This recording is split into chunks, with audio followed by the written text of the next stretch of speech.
அந்த ரைடு கதையை கேட்டிங்கன்னா, வீட்டில் ரம்ஜான் முடிஞ்சு ரம்ஜானுக்கு எல்லோரும் ஊருக்கு போயாச்சு.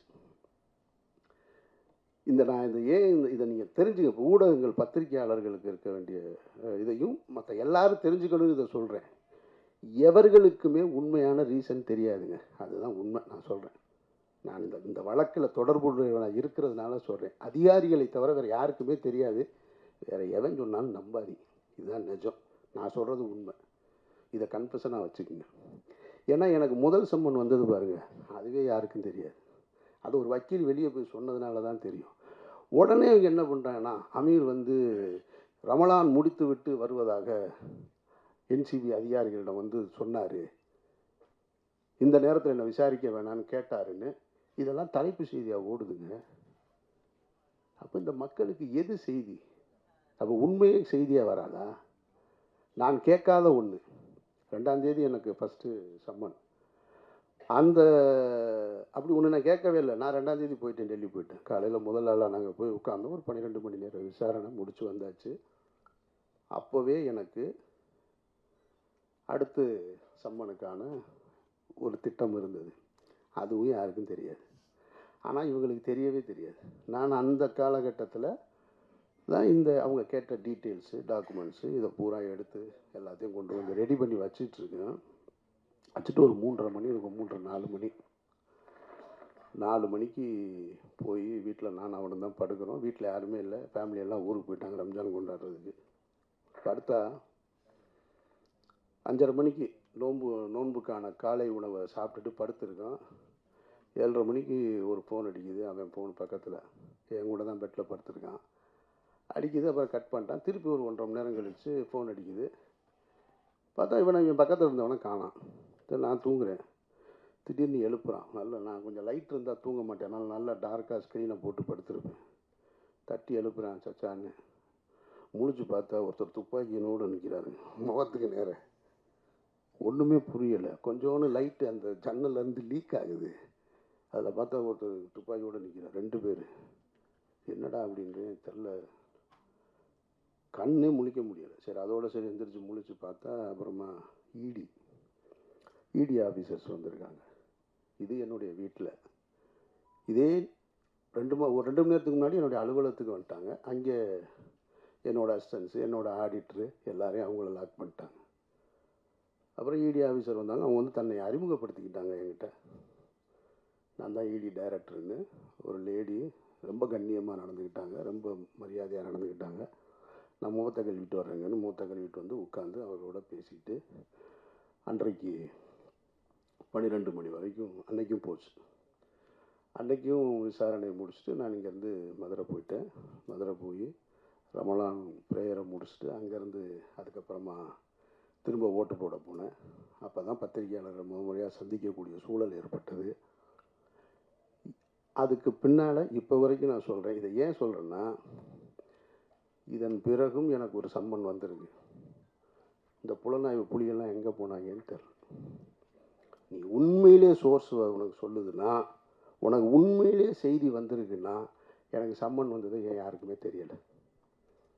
நான் பர்பஸாக சொல்லவே இல்லை. என்ன தான் நடக்குதுன்னு பார்ப்போம். எவன் தான் கண்டுபிடிச்சி சொல்கிறான்னு பார்ப்போம். ஒருத்தர் சொல்லணும்ல, ஆமாம் அன்றைக்கி வந்திருக்குன்னு. அந்த சம்மனுக்கும் போய் 10:30 மணி நேரம் நான் விசாரணை முடிச்சுட்டு தான் இங்கே வந்திருக்கேன். அப்படின்னா இதில் எதுவுமே உண்மை இல்லை. அவர்கள் கடமையை செய்கிறாங்க. நான் முதல் நாள்லேருந்து ஒத்துழைக்கிறேன். டே 1லேருந்து இவ்வளோ பெரிய சிக்கலான சூழல் என்னை ஏற்படும் போது நண்பர்களுடைய ஆறுதல் இருக்குது, நண்பர்களுடைய ஆலோசனை இருக்குது. குடும்பத்தில் இருக்கவங்க சொல்லுவாங்க, எங்கேயாவது வெளியூர் போயிடும், அங்கே போயிடுன்னு. டே 1லேருந்து என்னோடய ஆஃபீஸில் தான் இருக்கேன். நான் இங்கே தான் இருப்பேன். இந்த வழக்கு முடிகிற வரைக்கும் நான் இங்கே தான் இருப்பேன். இந்த வழக்கை முடிச்சுட்டு தான் நான் வெளியில் வருவேன். நான் என்கிட்ட என்ன இருக்குது எடுத்துகிட்டு போகிறதுக்கு? என்கிட்ட ஒன்றும் இல்லை. நான் நேர்மையும் உண்மையுமா இருக்கேன். என்ன உங்களால் எதிர்கொள்ள முடியலை, என்னுடைய கேள்விக்கு உங்ககிட்ட பதில் இல்லை. நான் எடுத்து முன் வைக்கிறதுக்கு. அதனால் நீங்கள் என்னை குற்றவாளியாக்க ட்ரை பண்ணிக்கிட்டே இருக்கீங்க. நீங்கள் குற்றவாளி ஆக்கிட்டால் உடனே நான் குற்றவாளி ஆயிடுவேனா? பட் நான் தாங்கிக்கிறேன். வீட்டில் தாங்கலை, மகளுக்கும் மகனுக்கும் ஒரு அழுத்தம் ஏற்பட்டது. ஆனால் அதையும் தாண்டி எனக்கு முதல்ல ஆளாக எனக்கு ஆறுதலாக இருந்தது என்னுடைய குடும்பத்தார் தான். என்னுடைய 2 பெண் பிள்ளைகள் தான். தைரியமாக இருங்க நீங்கள், உங்களுக்கு என்ன பிரச்சனை அப்படின்னு சொல்லி எப்போதும் போல் என்னுடைய வீட்டை ஒரு சின்ன ஒரு சலசலப்பு கூட இல்லாமல், ஒரு சங்கடம் கூட இல்லாமல், ஒரு சஞ்சலம் கூட இல்லாமல் வச்சிருந்தது என்னுடைய குடும்பத்தார். அதற்கப்புறம் என்னுடைய நண்பர்கள் தான். எதுவுமே என் மைண்டில் கிடையாது. எனக்கு ஒரு சின்ன ஒரு சம்பவம் தான் நினைவுக்கு வந்தது. இந்த காலகட்டம் ரொம்ப கடுமையான காலகட்டம். என்னை சுற்றி இருந்த உறவுகள், நண்பர்கள் எல்லாருமே ரொம்ப தூரமாக போயிட்டாங்க. ஒரு கிட்டத்தட்ட ஒரு என்னோடய வாட்ஸ்அப்பில் என்னுடைய அலைபேசியில் வந்து ஒரு 2000 எண்கள் இருக்கும். அதில் வந்து 1950 எண்கள்லேருந்து அழைப்பு வர்றதில்லை, அப்படியே நின்றுச்சு. அதெல்லாம் ஓகே. அப்போ எனக்கு என்ன தோணுச்சுன்னா, அந்த பறவைகள் நிறைய இருக்கக்கூடிய ஒரு மரத்துக்கு பக்கத்தில் ஒரு வெடி சத்தம் கேட்டவுடனே பறவை பூரா ஓடி போயிடும். அந்த மரத்தில் எதுவுமே இருக்காது, எல்லாம் ஒரு அப்படின்ற செகண்டில் காணாம போயிடும். அப்புறம் போனதுக்கப்புறம் சில பறவைகள் மட்டும் வரும். சில முதல்ல இருந்த 500 இருந்துச்சுன்னா வராது, ஒரு 50 தான் வரும். அதுபோல் என்னுடைய வாழ்க்கையில் எனக்கு நடந்த இந்த நிகழ்வில் டமால்னு ஒரு வெடி சத்தம் கேட்ட உடனே டமால் எல்லோரும் ஓடிட்டாங்க. அப்புறமா அந்த பறவை போல என்னுடைய நண்பர்கள் என்னை யோசித்து, ஓ அது மரத்து மேலே உள்ள தப்பா, வெடி போட்டவன் தப்புன்னு சொல்லி அந்த மரத்தில் வந்து பறவைகள் இருப்பது போல் என்னுடைய நண்பர்கள் என்னை தேடி வந்துக்கிட்டு இருக்காங்க. டே 1லேருந்து அந்த ஒரு நாள் தான் அந்த ஷாக்கிங். 2வது நாள் யாருக்குமே அதை பற்றின கவலையும் இல்லை, வந்து என்னோடு இருக்காங்க. ஆனால் இன்னும் பறந்து போன பறவைகள், ஒருவேளை இவனே வெடியை ஏற்பாடு பண்ணியிருப்பானான்னு மரத்தை சந்தேகப்படுவதை போல தூரமாக நிற்கிறவங்க இருக்காங்க. அந்த அன்பு நண்பர்களுக்கு நான் கேட்டுக்கிறது, அங்கேயே இருங்க, தயவு செஞ்சு வந்துடுறாங்க. உங்களை நான் வேண்டி விரும்பி கேட்குறேன், அங்கேயே இருங்க, வந்துடாதீங்க. உங்களிடமிருந்து பெறுவதற்கு எனக்கு ஒன்றுமே கிடையாது. இந்த காலகட்டத்தில் என்னோடு என்னுடைய அனுமதி பெறாமலோ எங்கேயோ சுப்பிரமணிய சிவா அவர் இன்டர்வியூ கொடுக்குறான். எனக்கு அண்ணனை தெரியும், அவர் அந்த மாதிரியான ஆள் இல்லைன்னு. அண்ணன் செந்தமிழன் சீமான் ஒரு இன்டர்வியூ கொடுக்குறாரு, அவனை எனக்கு நல்லா தெரியும். அந்த வார்த்தை தான் ரொம்ப கடுமையான வார்த்தை. அவன் எனக்கு ஓட்டு போட மாட்டான், அவன் திமுக ஆதரவு நிலைப்பாட்டை எடுப்பான், ஆனாலும் சொல்கிறேன் அவன் நல்லவன், அவனுக்கு நல்லா தெரியும் அப்படின்னு. இதுதான் நான் சம்பாரிச்சிருக்கிறது. வெற்றிமாறனாக இருக்கட்டும், பழனியப்பனாக இருக்கட்டும், அண்ணாச்சியாக இருக்கட்டும், பிரபு சார் சொல்லுங்கள் சார் நான் என்ன சார் செய்யணும், அதெல்லாம் ஒன்றும் வேணும். நான் பாட்டுக்கு அமைதியாக என்னுடைய பயணத்தை இந்த இடத்த நான் கடந்து போகிறேன், என்னை விட்டுருங்க, ஒன்றும் வேணும் எனக்கு. நீங்கள் எப்பவும் நான் அழைச்சா வர்றீங்க இல்லையா, அது போதும். ஸ்நேகனாக இருக்கட்டும், பொன்வரன் சார் தான், இவர் 10 மணிக்கு படுத்துருவார், 9:30 மணிக்கு மேலே ஃபோன் பண்ணால் எடுக்க மாட்டார்.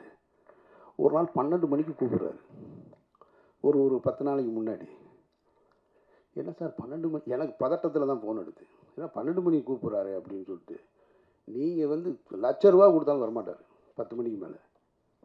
என்ன சார், இல்லை படுத்த தூக்கமே வரல, எனக்கு உங்களை பற்றின நினைவாகவே இருக்குது, இவ்வளவு பிரச்சனைகள் எப்படி நீங்கள் அப்படின்னாரு.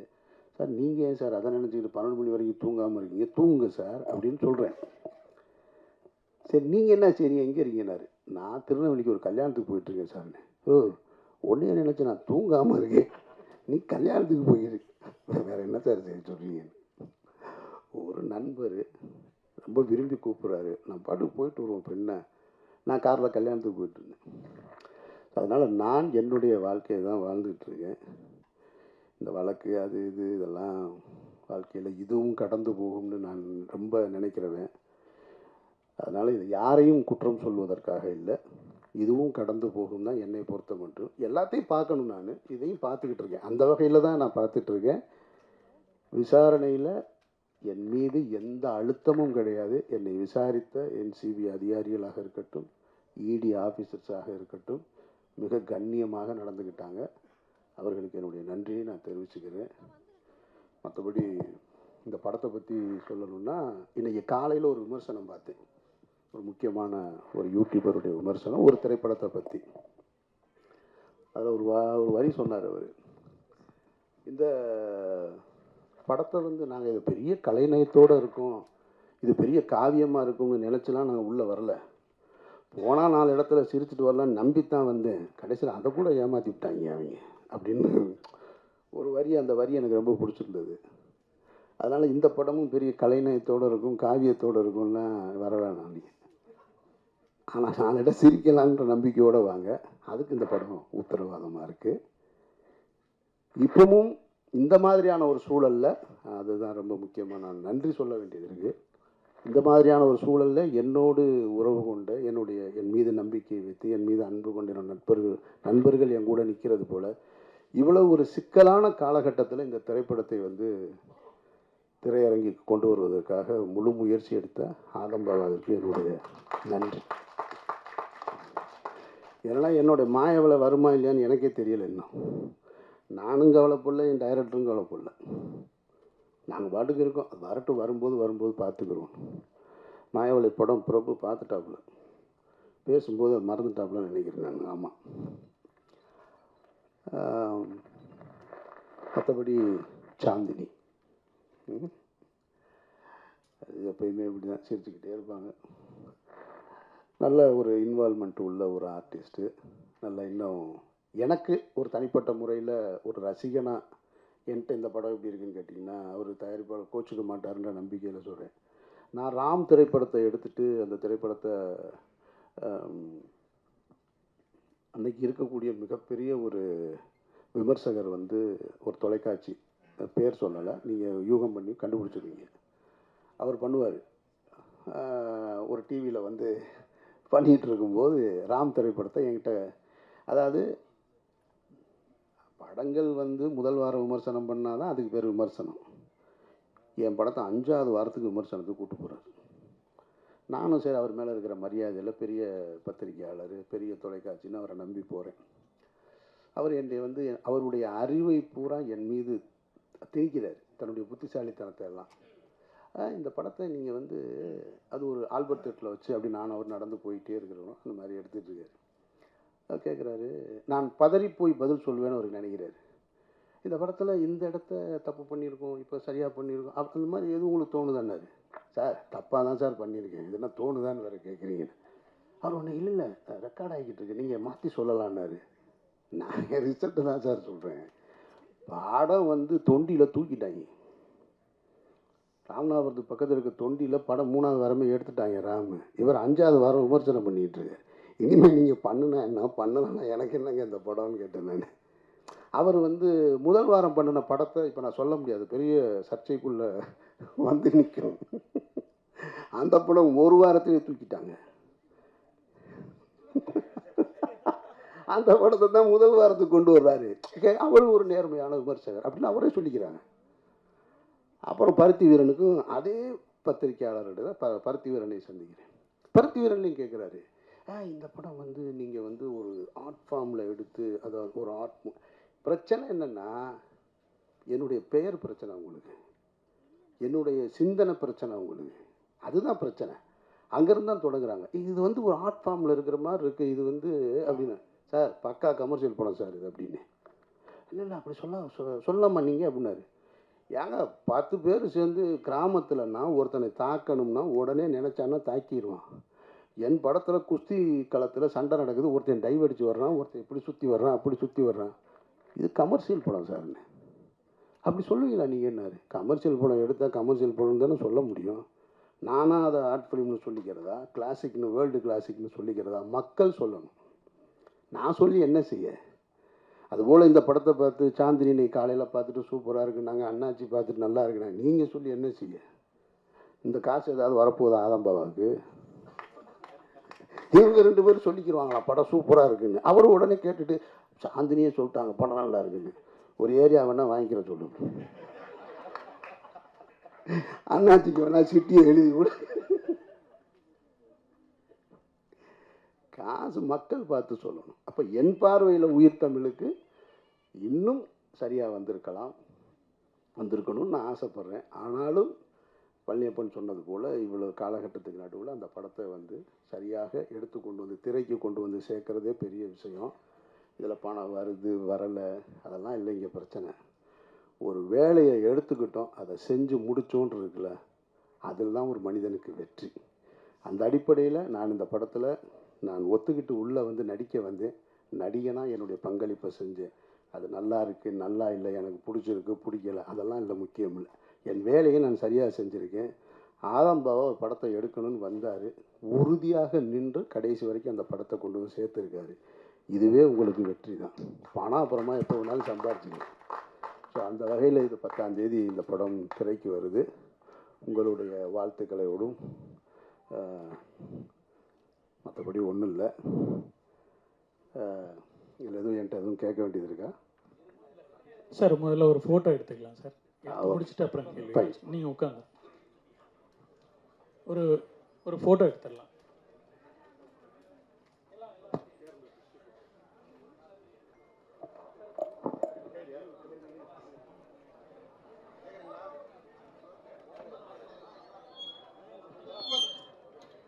ஃபஸ்ட்டு ஃபோட்டோகிராஃபர்ஸ் எடுத்து முடிச்சிருங்க, அதுக்கப்புறம் வீடியோகிராஃபர் எடுத்துங்க. இதில் கொஸ்டின் அண்ட் ஆன்சர் இருக்குது, அப்படியே எல்லாரும் அமரும்படி கேட்டுக்கொள்கிறோம் ப்ளீஸ். ஒரே ஒரு வேண்டுகோள், கேள்வி பதில் வேண்டுமான்னு கேட்கும்போது சார் சொன்னது தாராளமாக வைங்க அப்படின்னாரு. ஆனால் நம்மளோட கேள்விகள் கண்ணியமாக இருக்கட்டும் என்பது என்னோட வேண்டுகோள். நன்றி. அண்ட் क्वेश्चन கேட்குறவங்களுக்கு மைக் கொடு.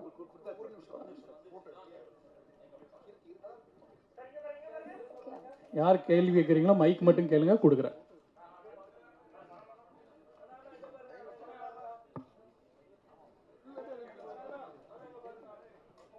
அந்த பக்கம்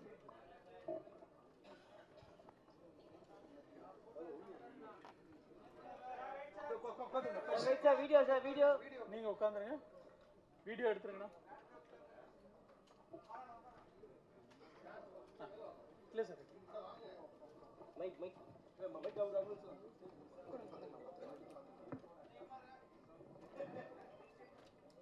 கீழே மைக் கொடு.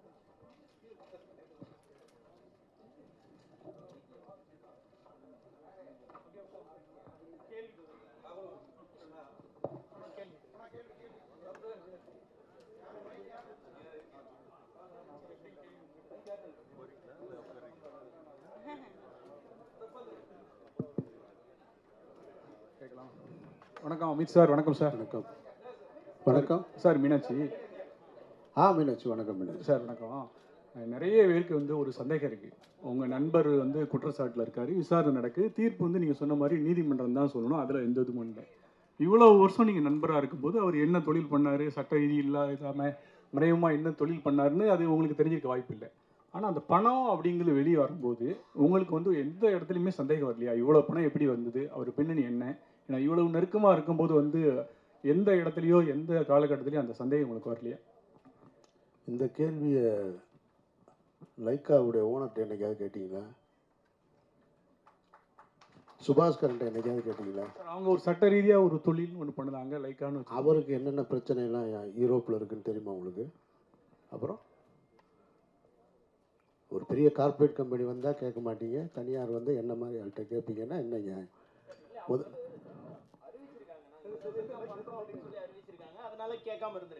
சார், அவரும் அங்கே வந்து அவர் மேலே ஒரு குற்றப்பதிவு இருக்கா இல்லையா? லண்டனில் இருக்கா இல்லையா? இருக்கு. யாராவது கேட்டாங்களா? ரஜினி சார் கேட்டாரா? விஜய் சார் கேட்டாரா? அப்போ என்ன ஏன் கேட்குறீங்க? தம்பி, எல்லாரும் எப்படியாவது யானை எப்படி இருக்குன்னு சொல்லணும்னு ட்ரை பண்ணுறோம். கரெக்டாக? நீங்கள் தடை பார்க்குறது தும்பிக்க, நான் தடை பார்க்குற காலு, அவர் தடை பார்க்குறது வயிறு, எல்லாரும் கண்ணும் கட்டப்பட்டிருக்கு, தெரியாது. இப்போ அவர் சொன்னது போல் அவசரமாக தீர்ப்பு எழுதாதீங்கன்னு ஊடகத்துவங்க சொன்னார்ல, அந்த மாதிரி விசாரணை நீங்கள் நடத்தாதீங்க. நான் ஒரு நிமிஷம் இருங்க, பதறாங்க, முதல்ல பதறாங்க. இருங்க சார், பதறாங்க சார், ஒரு நிமிஷம் கேளுங்களேன். நீங்கள் அவசரமாக இப்போ சொன்னீங்க இல்லையா, அவர் சொன்ன போல் தயாரிப்பு படம் அது இருங்க, அந்த தயாரிப்பு பதிலாக சொன்னுமே சொல்லணும். உயிர் தமிழுக்குன்னு ஒரு படம், அந்த படம் முடித்த உடனே உங்களுடைய கேள்வியில் பூரா அதை நோக்கி திரும்புங்கிறதுனால அவராக முன் வந்து அதெல்லாம் சொல்கிறாரு. இப்போ மறுபடியும் ஆதம்பாவா பிரச்சனையுமா இருக்கும். டேய், என் படம் வியாபாரம் ஆகலை, கெடுக்கிறாங்கன்னு சொல்லிக்கிட்டு இருக்கேன், அதை எல்லாத்தையும் விட்டுவிட்டு இவங்க என்ன பேசிக்கிட்டு இருக்காங்க பாருன்னா அவர் மைண்ட் செட்டு பூரா இருக்கும். நம்ம ஒரு ப்ரெஸ் மீட் நடத்தி வச்சுக்கிட்டு இருக்கோம், இங்கே ஒரு விசாரணை நடத்திக்கிட்டு இருக்காங்க. நல்லா கேளுங்க, நாளைக்கு இன்னும் அமீர் தொடர்ந்து பார்த்துட்டே இருப்பார், நாளைக்கு தனியாக ஒரு ப்ரெஸ் மீட் வச்சு இதை பூரா நடத்தி பேசிடுவோம். இதை தொடர்ந்து பேசுனீங்கன்னு சொல்லிட்டோம், அவர் சொல்லிட்டோம், இதை தொடர்ந்து பேசி முடிவுக்கு வராத பேச்சு, புரியுதா? கிண்ணமும் அறமும் தெரிஞ்சாதான் கிண்ணம் தெரியும். அறமும் தெரிஞ்சா கிண்ணம் தெரியுமா? 2 பேரும் மாறி நீங்கள் ஒரு கேள்வி கேட்க அவர் பதில் கிடையாது. அவர் திருப்பி ஒரு கேள்வி, பதிலுக்கு அவருக்கு ஒரு கேள்வி. இதுவே நடந்துக்கிட்டே இருக்குது கடைசியில். அதனால இப்போ என்ன வழினா, ஆதம் பாபா சொல்கிற மாதிரி, பாபா கரெக்டு தானே? ஆமாம், எப்படியாவது அடுத்த 10ஆம் தேதிக்குள்ளே மிச்ச ஏரியா வியாபாரம் பண்ணணும். இந்த படம் ஒரு காமெடி படமாக எடுத்து வச்சுருக்கோம், அந்த வேலையை பார்த்துருவோன்னு நினச்சிக்கிட்டு இருக்காரு. ஒரே ஒரு தடவை அமீர் சொல்லிடட்டும், அதை வளர்த்துக்கிட்டே இருக்காதிங்க. காரணம் முடிவுக்கு வராதுன்னு நான் சொல்கிறேன். அப்புறம் இல்லை வளர்ப்பீங்க, நான் வளங்க ஒன்றும் இல்லை. 3 மணி நேரம் உட்காந்துருந்தேன், இன்னொரு 3 மணி நேரம் உட்காந்துருக்க மாட்டேனா? நல்லா உட்காந்துருப்போம், எல்லோரும் உட்காந்துருப்போம். கேளுங்க.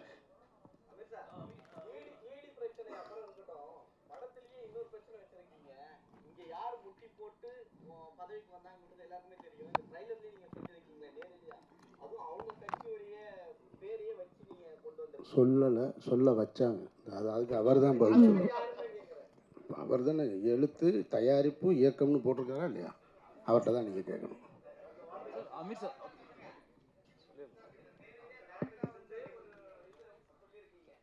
காலில் விழுகாத அரசியல்வாதி யாராக இருந்தால் சொல்லுங்களேன். நீங்கள் பகுத்த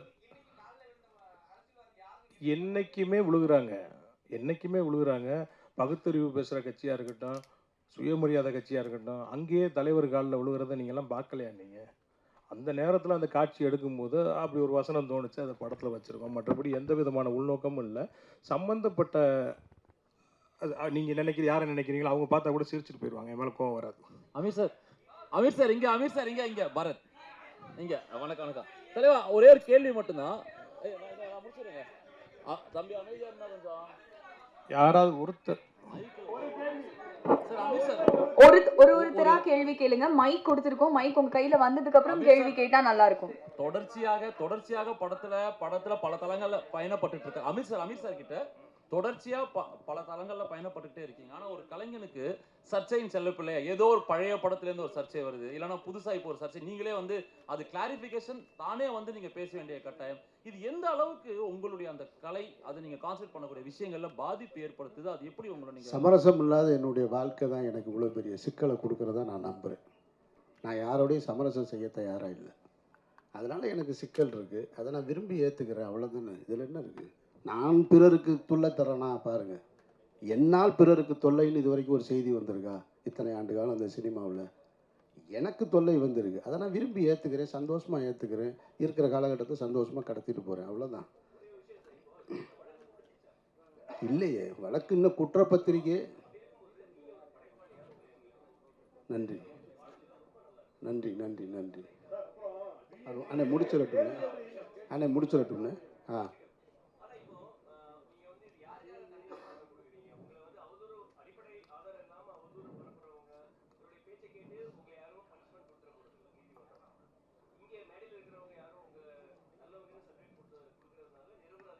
இல்லை, நியாயமான பேச்சு. ஏன் கொடுத்தேன்னு கேட்குறீங்க. நான் தொடர்ச்சியாக எப்பொழுதுமே பத்திரிகையாளர்களை சந்திக்கிறவன். இந்த வழக்கு குறித்து எங்கிட்ட இந்த சர்ச்சை தொடங்கின உடனே எங்கிட்ட தொடர்பு கொண்டு ஒரு பேட்டி வேணும், இது குறித்து கேட்கணும்னு கேட்கும்போது நான் சொன்னேன், இந்த மாதிரி விசாரணை சம்மன் வந்திருக்கும் பொழுது என்னை தொடர்பு கொண்டாங்க. அப்போ நான் சொன்னேன், நான் விசாரணையை முடிச்சுட்டு ஒரு 3-4 நாளில் சந்திக்கிறேன்னு சொன்னேன். ஆனால் சந்திக்கக்கூடிய சூழல் ஏற்படலை. அடுத்து விசாரணைன்னு வந்துக்கிட்டே இருந்தது. கிட்டத்தட்ட 70 நாட்களுக்கு பிறகு இன்றைக்கி தான் முதல் முறையாக பத்திரிகையாளர்களை சந்திக்கிறேன். அதனால நான் அதை சொல்ல வேண்டியது. நீங்கள் ஏன் தன்னிலை விளக்கம் கொடுத்தீங்கன்னு கேட்குறீங்க. கொடுத்ததுக்கப்புறமும் 4 கேள்வி மிச்சம் இருக்கு பாருங்க. டைரக்டர் சார்,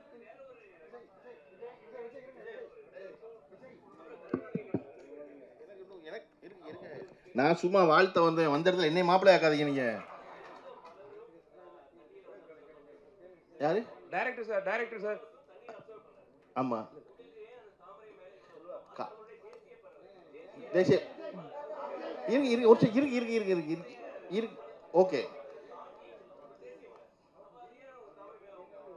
உங்களுக்கு என்ன படம், என்ன மலர் பிடிக்கும் உங்களுக்கு? இல்லை சார், உங்களுக்கு பிடிச்ச ஒரு மலர். எனக்கு மல்லிகைப்பூ பிடிக்கும் சார், எனக்கு மல்லிகைப்பூ ரொம்ப பிடிக்கும். இருங்க சார், எனக்கு மல்லிகைப்பூ ரொம்ப பிடிக்கும். ஐயோ, அதனால டைரக்டர் சார், ஒரே ஒரு क्वेश्चन உங்கள்ட்ட சார். ஏன்னா காசி ஆனந்தனுக்கு அது இருந்துச்சு, அதனால எனக்கு அது இருக்கு. காசி ஆனந்தனுக்கு இருக்கு, அது காசி ஆனந்தன் எழுதுனது. காசி ஆனந்தன் எழுதுனது நான் கூட சொன்னது. டைரக்டர் சார், படத்தை வந்து பிஸ்னஸ் பண்ண விடலன்னு சொல்லி நீங்கள் சொல்லியிருந்தீங்க. உங்கள்கிட்ட ஒரு ஆடியோ இருக்குன்னு வேற சொல்லியிருந்தீங்க. அதை நீங்கள் இப்போ சொன்னதே வந்து பெரிய சர்ச்சையாகும். இப்போ இதை பற்றி பேசுவாங்க யாரா இருக்கும் என்னன்னு. அதை நீங்கள் ஓப்பனாக சொல்லிட்டீங்கனாலே அது முடிஞ்சிடும்ல. இப்போ யார் இவங்க தான் எங்களுக்காண்டி இது படத்தை வெளியிட பிரச்சனை பண்ணுறாங்க அப்படிங்கிற மாதிரி. நான் யாரையும் பேரை குறிப்பிட்டு சொல்லலை. சம்மந்தப்பட்டவங்க ஒரு வேளை பதில் சொன்னாங்கன்னா நான் அதை வெளியிடுறேன். நான் என்கிட்ட இருக்கு, தனியாக வாங்க வெளியே உங்களுக்கு தனியாக காட்டுறேன். டேரக்டர் சார் உங்களுக்கு ஒரு கொஸ்டின். டேரக்டர் சார்,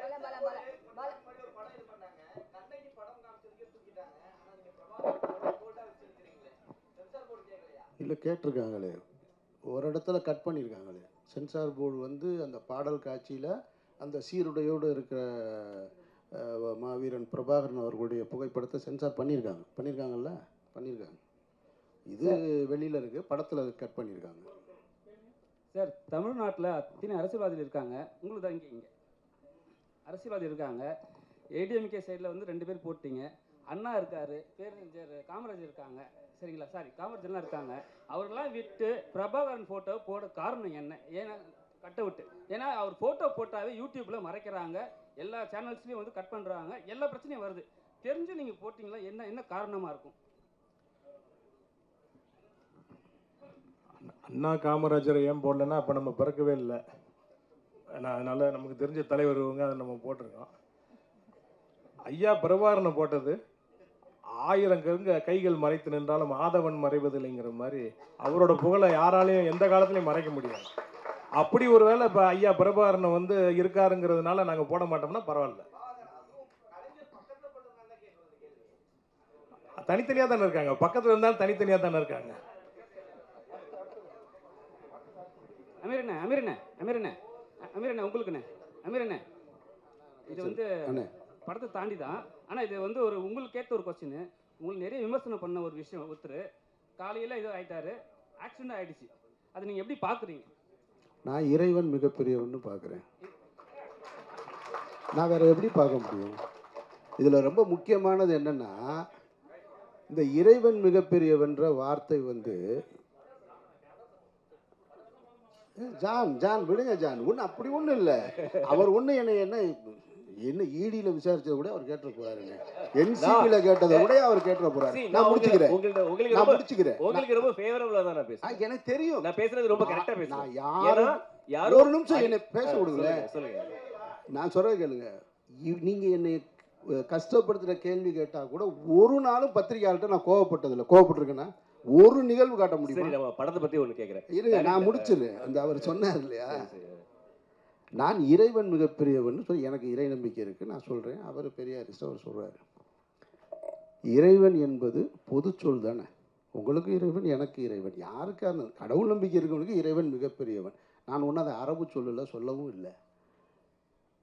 கேலியும் கிண்டலுமாக அதை யூடியூப்பில் உட்காந்துக்கிட்டு இறைவன் மிகப்பெரியவன் தெரியுமா அப்படி எதுக்கு இருக்கணும், இறைவன் மிகப்பெரியவன் அப்படின்னு ஆப்போசிட்டில் ஒருத்தர் நக்கலுமா. எனக்கு என்ன தோணுச்சுன்னா, அப்போது ஒன்று மட்டும் எனக்கு தெளிவாக புரிஞ்சுது. அதை நான் இங்கே அரசியலாக பதில் சொல்லித்தான் ஆகணுன்றதுனால சொல்கிறேன். எப்போ பார்த்தாலும் பாரத் மாதா கி ஜெய் ஸ்ரீராம்னு சொல்லிக்கிட்டு இருந்த வாய் பூரா இறைவன் மிகப்பெரியவன் சொல்லிச்சு பாருங்க. அப்போ இறைவன் மிகப்பெரியவன் தான்றதை என்னால் உணர முடிஞ்சு. அதுதான் நீங்கள் கேளுங்க. நான் ஒன்று கேட்டு நீங்கள் பதில் சொல்லி கைதட்டும் போது இது வேற மாதிரியான ஒரு விஷயம். அதெல்லாம் ஒன்றும் இல்லை, நான் கேளுங்க. நீங்கள் ஒரே ஒரு வாங்க கேளுங்க. அதம்பாவ டைரக்டர் தான். படம் வந்து ஒரு காமெடி, அதாவது பொலிட்டிக்கல் சட்டையர் அண்ட் காமெடி அரசியல் அப்படின்ற மாதிரி ஒரு விஷயம் சொன்னீங்க. ஆனால் பேனரில் வந்துட்டு பின்னாடி எல்லாருமே இருக்காங்க, அவங்க எல்லாம் காமெடி அரசியல் பண்ணுவாங்களா? இன்னைக்கு எல்லா தலைவர்களையும் வச்சுக்கிட்டு இங்கே இருக்கிற அரசியல்வாதி பூரா காமெடி தானே பண்ணிட்டு இருக்காங்க. யார் அரசியலுக்கு வந்தாலும் பின்னாடி தலைவர்கள் வைக்கிறது வழக்கம் தானே. என்னோட ஹீரோ என்ன அரசியல் பண்றாருன்னு படத்துல பாருங்க. இது ஒரு கம்ப்ளீட், இது ஒரு காமெடி படம். இது ஒரு காமெடி படம். அதை மைண்டில் வச்சுக்கிட்டு படம் பாருங்க. அதுக்கு மேலே உங்களுடைய விமர்சனத்தை உங்களுக்கு பிடிச்சிருக்கு பிடிக்கலன்னு நீங்கள் பேசுங்க.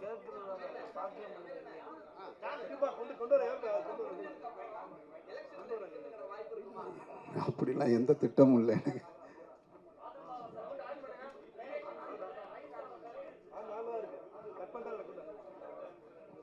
அவருடைய அறிவுரை இருந்தது, நான் மனப்பூர்வமாக ஏற்றுக்கிட்டேன், கேட்டேன், அதை நான் செஞ்சுருக்கேன். ஹலோ சார், இந்த பக்கம் சார். சார் இந்த பக்கமும் கேள்வி கேட்க நிறைய பேர் இருக்காங்க சார். உங்களுடைய இடது பக்கத்துலயும் கேள்வி கேட்க நிறைய படம் பேர் பாருங்க சார். மைக் இப்பதான் கிடைச்சிருக்கு. இப்போவே எல்லாம் சொல்லிட்டா. அதாவது உயிர் தமிழுக்குன்ற டைட்டில் என்னை யாராவது அடிக்க வந்து ஐயா காப்பாத்துங்கன்னு தமிழ் தான் சொல்கிறேன். பசிச்சா அம்மா சோறு போடுன்னு தமிழ் தான் சொல்கிறேன். என்னோட தாய்மொழி அது. எங்கேயோ இருந்து வடநாட்டிலேருந்து வந்து இங்கே நம்ம பிரதமர் வந்து தமிழன்னா பிறக்கலைன்னு எனக்கு வேதனையாக இருக்குன்றாரு.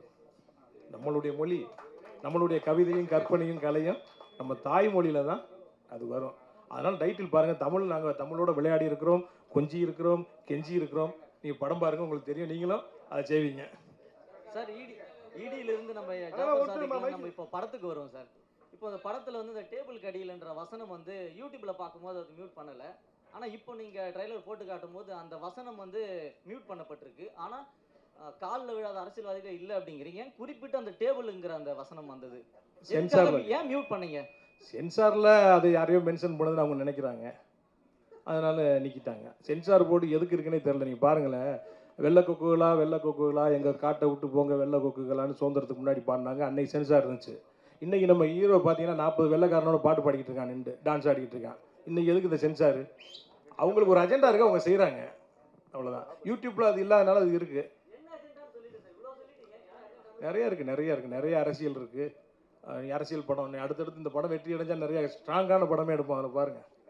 நன்றி நன்றி நன்றி. விழாவை சிறப்பித்த சிறப்பு விருந்தினர்களுக்கு மீண்டும் ஒரு முறை நன்றியை தெரிவிச்சுக்கிறோம். பிரஸ் அண்ட் மீடியா உங்க எல்லாருக்கும் ஸ்பெஷல் தேங்க்ஸ். வந்திருந்த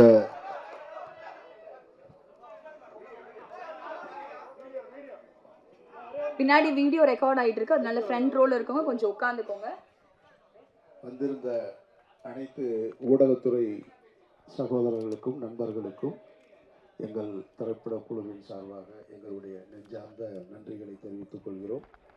படம் பாருங்க, உங்களுக்கு பிடிச்சிருந்தா உங்களுக்கு என்ன தோணுதோ அதுதான் விமர்சனம். உங்களுக்கு நல்லா இருக்குன்னா நல்லா இருக்கு, நல்லா இல்லைன்னா நல்லா இல்லை, அவ்வளோதான். நன்றி. மீண்டும் ஒரு விழாவில் சந்திப்போம். நன்றி.